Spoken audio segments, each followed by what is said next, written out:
Salam, selamat pagi Bapak Ibu dan saudara sekalian. Jumpa lagi dengan renungan singkat dari Jemaat Yosodipuro. Pada pagi hari ini renungan yang ingin saya sampaikan dengan judul Keteguhan Hati. Namun sebelumnya mari kita tunduk kepala dan berdoa. Tuhan Allah Bapa kami yang bertahta dalam kerajaan surga, puji dan syukur kami naikkan ke hadirat-Mu Tuhan.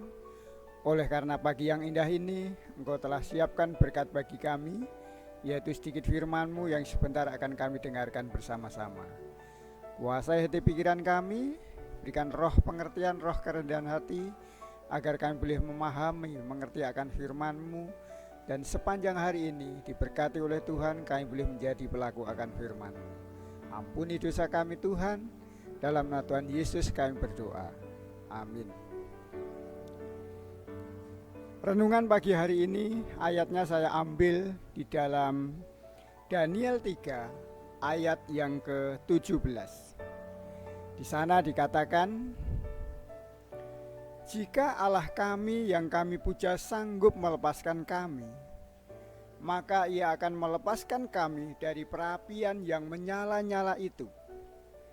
Dan dari dalam tangan-Mu, ya Raja, tetapi seandainya tidak, hendaklah Tuanku mengetahui, ya Raja, bahwa kami tidak akan memuja dewa Tuanku dan tidak akan menyembah patung emas yang Tuanku dirikan itu. Keteguhan hati. Bapak, Ibu, dan saudara sekalian, di suatu negara ada seorang yang harus masuk penjara selama 1 tahun apabila ia ingin menjadi seorang Kristen.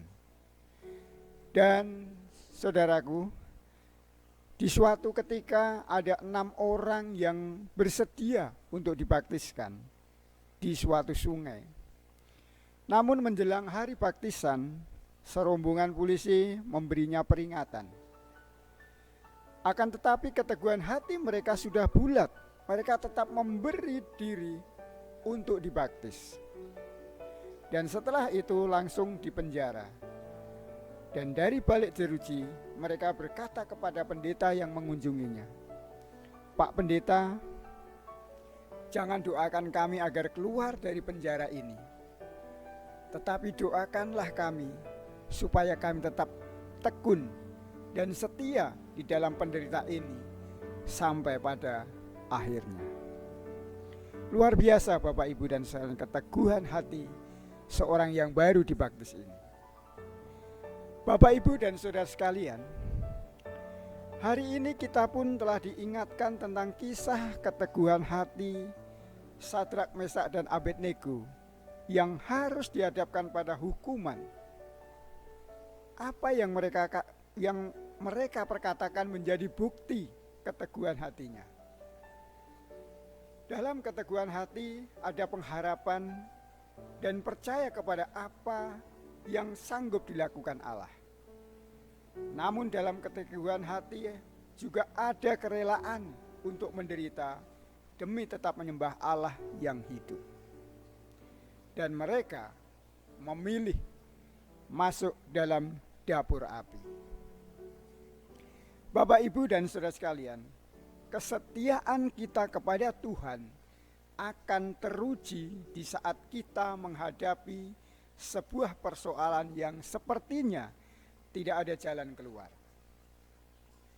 Ketika datang pertolongan yang kita harapkan, namun dengan syarat bahwa kita harus meninggalkan Tuhan, apa yang harus kita lakukan?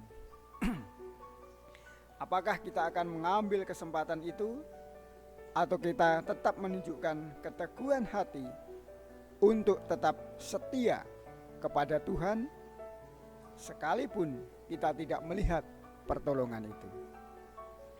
Bapak, Ibu, dan saudara sekalian, tentunya ketika kita mengingat akan kisah Daniel ini, kita pun akan dikuatkan bahwa Tuhan tidak akan pernah meninggalkan umatnya yang setia. Bak batu karang tak goyah diterpa ombak. Demikianlah keteguhan hati kita pada Tuhan yang tak tergoyahkan meskipun dihantam badai kehidupan. Kiranya sedikit firman pagi hari ini boleh menguatkan iman kami, boleh meneguhkan hati kita untuk tetap setia kepada Tuhan apapun yang terjadi. Saya bawakan renungan ini di dalam nama Tuhan Yesus. Amin. Tuhan memberkati.